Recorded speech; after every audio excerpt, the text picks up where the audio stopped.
a sua saúde mesmo, tá? Amanhã é o dia em que profissionais do mundo todo alertam para os riscos do AVC, gente. É como é chamado o acidente vascular cerebral, né? Essa já é a segunda causa de morte de pessoas com mais de 60 anos e a quinta causa de morte entre quem tem entre 15 e 59 anos, isso no mundo todo. Para falar sobre o assunto, a gente recebe o cardiologista R. Correia Filho. Muito bem-vindo, doutor. Obrigado, Marta. Sempre é uma oportunidade para a gente poder alertar a população sobre como prevenir essa doença que causa uma limitação física muito grande. Né? Muito bem, bem-vindo. Então, a gente já vai estender esse assunto, mas você tem dúvidas sobre AVC? Participe com a gente, manda sua mensagem por escrito para o nosso WhatsApp. Já estou aqui esperando, ó. É o 48 8822 6543. Por escrito, tá, gente? Que ouvir a gente não consegue.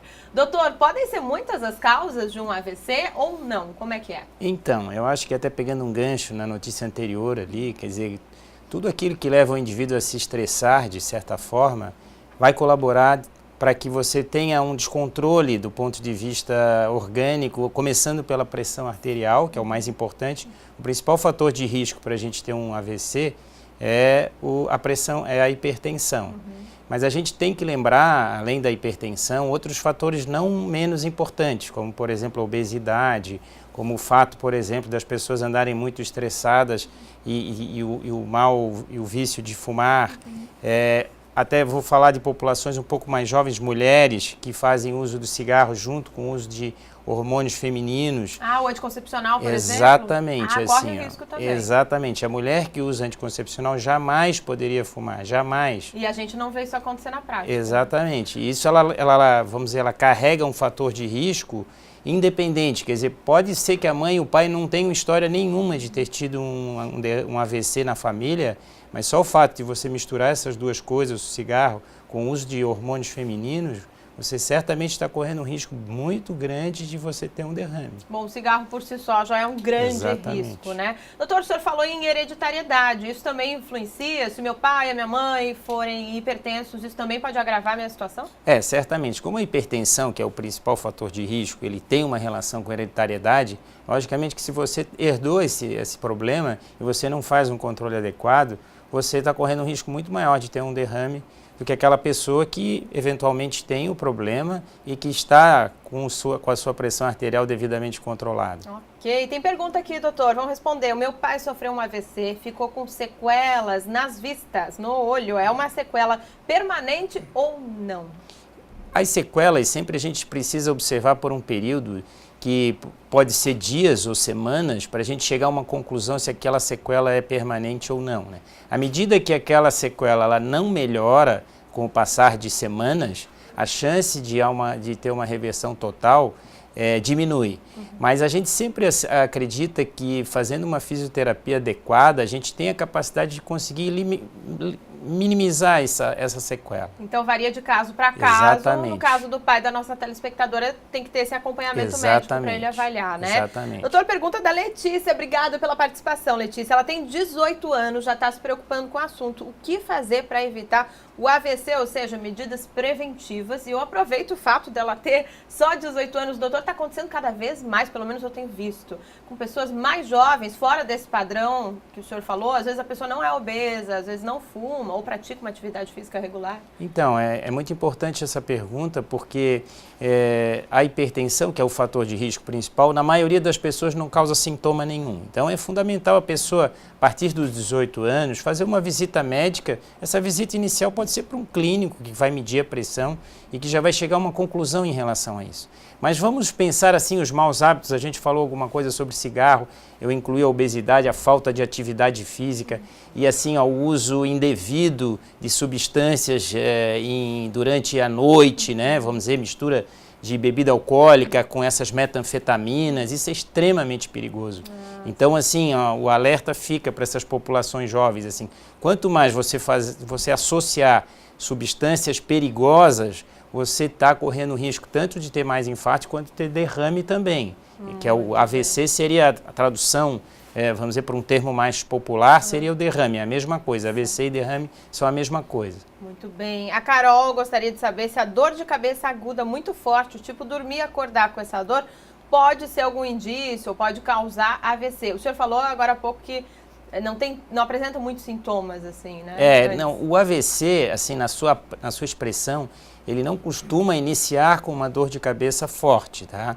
Agora, se ela tem isso permanente, ela necessariamente precisa fazer uma visita num colega especialista para que ele possa diferenciar se é um quadro enxaquecoso ou se ela tem alguma outra causa de dor de cabeça que o colega pode ajudá-la.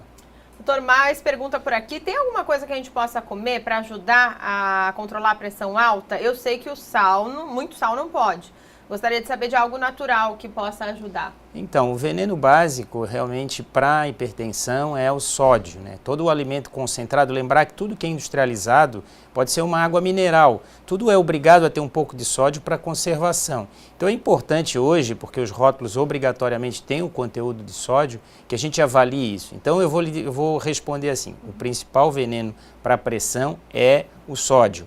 Agora, alimentos em geral, os alimentos funcionais, tudo aquilo que, do ponto de vista de orientação nutricional, é considerado um alimento funcional, do tipo azeite de oliva, do tipo castanhas, frutas, verduras, legumes, uma alimentação mais natural possível, certamente vai ser mais benéfica para essa pessoa. Não que particularmente isso vai influenciar no sentido de baixar a pressão, mas a pessoa vai estar comendo alimentos que são antioxidantes, e que pode beneficiar o sistema circulatório como um todo. Muito bem, vamos incluindo aí aos pouquinhos, né, mudando a dieta, às vezes é difícil no início, né, mas a gente consegue. Eu hoje sou apaixonada por castanhas, uso como lanchinho aqui, as próprias frutas, né, de preferência sem agrotóxico, é isso aí.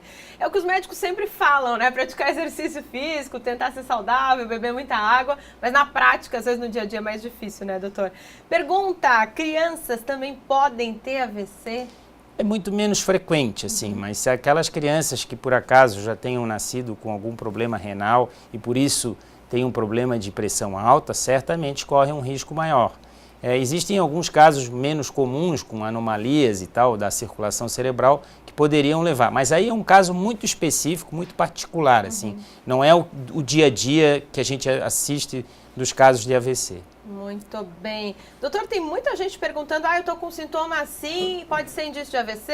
Eu tô com sintoma assado, pode ser indício de AVC? Então, assim, tem sintomas que aparecem, só para deixar claro para as pessoas, tem muitos sintomas aqui, chegando, não posso ler um por um, mas assim, tem alguns indícios ou não? É só fazendo exame preventivo, ano a ano, como é que é? Eu acho assim, a gente tem que investir na prevenção, porque se você sente alguma coisa assim, como uma perda súbita de força, uma visão dupla, alguma coisa nesse sentido, você tem que procurar uma emergência imediatamente, né?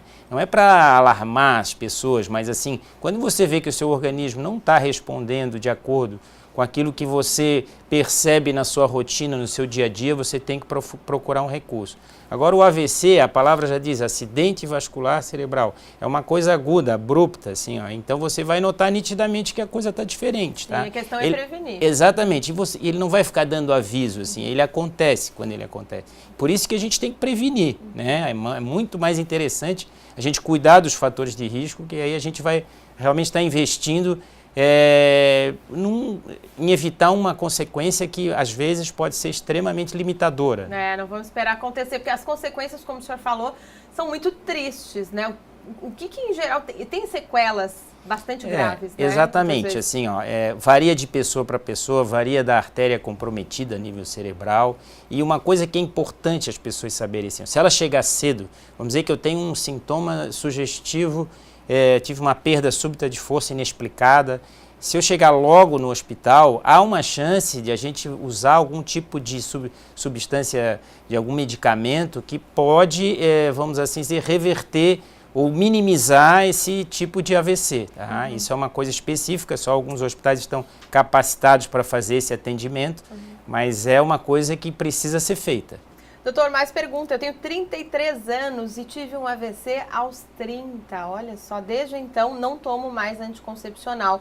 Mas tem algum tipo de anticoncepcional que eu poderia tomar? A nossa telespectadora, ela não fuma, não bebe e não tem histórico na família, olha só que curioso. Eu vou dizer que nesse caso, que ela teve um AVC tão precoce, nesses casos a gente tem que investigar necessariamente com um hematologista, com um especialista em sangue, para ver se ela tem algum fator de formação de coágulo que é específico do organismo dela, que trabalha, vamos assim dizer, em cima desse hormônio e essas duas coisas juntas, então, favorecem a formação de coágulos. Assim, ela tem que fazer uma investigação, se é que ela não fez, mas ela precisaria ir num hematologista para fazer uma investigação. Mas respondendo assim, em princípio, ela está proibida de tomar qualquer hormônio feminino. É mesmo? Está proibido. Nenhum, então. Nenhum. Ok. Doutora, acho que dá tempo de a gente fazer uma última pergunta. A Paula de Cocal do Sul pergunta, quem já teve AVC pode ter de novo? Aumenta as chances ou não? É, exatamente. É a mesma coisa do infarto, né? Que a gente faz um raciocínio assim, um raio não cai duas vezes no mesmo ponto. Não, aqui é o contrário. Quem já teve infarto tem uma chance muito maior de ter um segundo infarto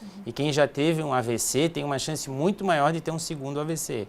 Então, esse indivíduo que já teve esse problema, ele necessariamente vai ter que investir muito mais na prevenção de um novo AVC. Doutor certamente. R, cardiologista, a gente agradece a sua presença aqui no Ver Mais. Estão chegando mais perguntas, infelizmente não deu tempo de responder a todas, mas foi uma entrevista muito esclarecedora. Amanhã, então, é o Dia Mundial do AVC, gente. Obrigada, doutor R. Até a próxima, viu? Obrigado, Marta, que a gente está sempre à disposição aí para ajudar vocês. Que bom, até mais.